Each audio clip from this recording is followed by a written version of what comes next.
नमस्कार। आज मैं एक बहुत ज़रूरी मुद्दे पे आपसे बात करना चाहता हूँ। ये हर देशवासी के लिए ज़रूरी है, मगर पिछड़ा वर्ग, दलित, आदिवासी महिलाओं के लिए ये सबसे ज़रूरी मुद्दा है। ये आपके भागीदारी के बारे में है। 2023 में पूरे देश ने, सब पार्टियों ने महिला आरक्षण बिल को पूरा समर्थन दिया था। कांग्रेस पार्टी सबसे आगे थी। सालों के लिए हम महिला बिल पास करना चाह रहे थे। अंत में 2023 में हुआ। भारतीय राष्ट्रीय कांग्रेस की तरफ मैं नारी शक्ति बंधन अधिनियम 2023 के समर्थन में खड़ी हुई। भारतीय राष्ट्रीय कांग्रेस की मांग कि यह बिल फौरन अमल में लाया जाए। 2018 में मैंने प्रधानमंत्री को यह चिट्ठी लिखी। इसमें साफ लिखा है कि महिला आरक्षण को जल्दी से जल्दी इंप्लीमेंट किया जाए। यहां मैंने कहा है कि 2019 में महिला आरक्षण इंप्लीमेंट हो जाना चाहिए। उसके बाद 2023 में मैंने भाषण दिया, पार्लियामेंट हाउस में भाषण दिया, अनेक भाषण दिए, जिसमें मैंने कहा कि महिला आरक्षण देश के लिए जरूरी है और जल्दी से जल्दी इंप्लीमेंट हो जाना चाहिए। In my view, it is quite simple. This bill can be implemented today by giving 33% of the seats in the Lok Sabha and the Vidhan Sabha to India's women. I would like to have seen OBC reservation included in this bill. I think it is very important that a large chunk of India's population, large chunk of India's women should have access to this reservation. And that is missing in this bill. भाई और बहनों, अब बहुत बड़ी बेईमानी की जा रही है। प्रधानमंत्री नहीं चाहते कि कास्ट सेंसस, नए सेंसस, ओबीसी सेंसस के बेसिस पे यह निर्णय लिया जाए। वो चाहते हैं कि 2011 का सेंसस यूज किया जाए, जहां पे पिछड़े वर्ग का नंबर है ही नहीं।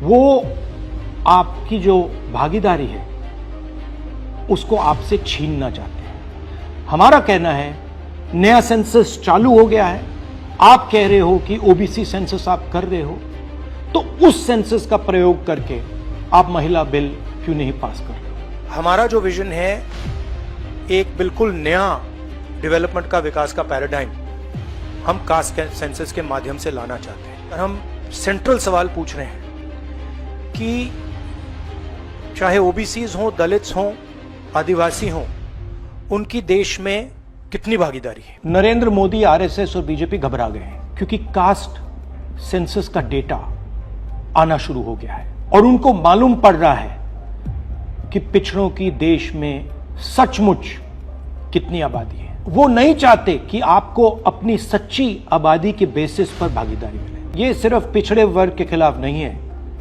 ये एंटी नेशनल एक्टिविटी की जा रही है, क्योंकि पिछड़ा वर्ग 50% है, उसको भागीदारी मिलनी चाहिए और प्रधानमंत्री आपकी भागीदारी आपसे छीन रहे हैं और आपको झूठ बोलने की कोशिश कर रहे हैं। इनका जो प्रपोजल है, इसमें एक और बहुत खतरनाक चीज हो रही है। The government has unveiled a sweeping delimitation bill 2026 proposing a massive expansion of India's parliamentary representation. The strength of the Lok Sabha is set to jump from 545 to a staggering 850 seats. सच्चाई ये है कि अगर जो मोदी जी चाहते हैं हो जाए, तो जो छोटे स्टेट्स हैं, साउथ के स्टेट्स हैं और नॉर्थ ईस्ट के स्टेट्स हैं, उनका रिप्रेजेंटेशन कम हो जाए, उनको भयंकर नुकसान होने वाला है और मैं इसको एंटी नेशनल एक्टिविटी मानता हूं। हमारा जो स्टैंड है वो बिल्कुल क्लियर है। अगर आपको करना है तो ओबीसी सेंसस का जो डेटा है उसके बेसिस पे कीजिए, 2026 के सेंसस के बेसिस पे कीजिए, 2011 के सेंसस के बेसिस पे मत कीजिए, क्योंकि उसमें ओबीसी का, पिछड़े वर्ग का कोई डेटा नहीं है। और अगर आप सचमुच में वुमेन्स बिल इंप्लीमेंट करना चाहते हो तो आपके पास वुमेन्स बिल पड़ा हुआ है, उसको आप इंप्लीमेंट कीजिए, हम आपको पूरा समर्थन देंगे। मगर पिछड़े वर्ग, सदर्न स्टेट्स, छोटे स्टेट्स के खिलाफ हम आपको काम नहीं करने देंगे। मोदी जी, मैं समझता हूं कि आप देश को मैसेज देना चाहते हो कि आप प्रो वुमेन हो। मैं जानता हूं कि आप एप्स्टीन फाइल से घबराए हुए हो। 35 लाख फाइलें यूएस में बंद पड़ी हैं, चाबी ट्रंप जी के हाथ में है और आप उससे डरे हो। मगर यह तरीका नहीं। आप चाहते हो कि आपके मुताबिक सीटें बढ़ें, आपके मुताबिक डिलिमिटेशन हो और पिछड़े वर्ग को कुछ ना मिले। हम ये नहीं होने देंगे। पुराना डेटा नहीं चलेगा।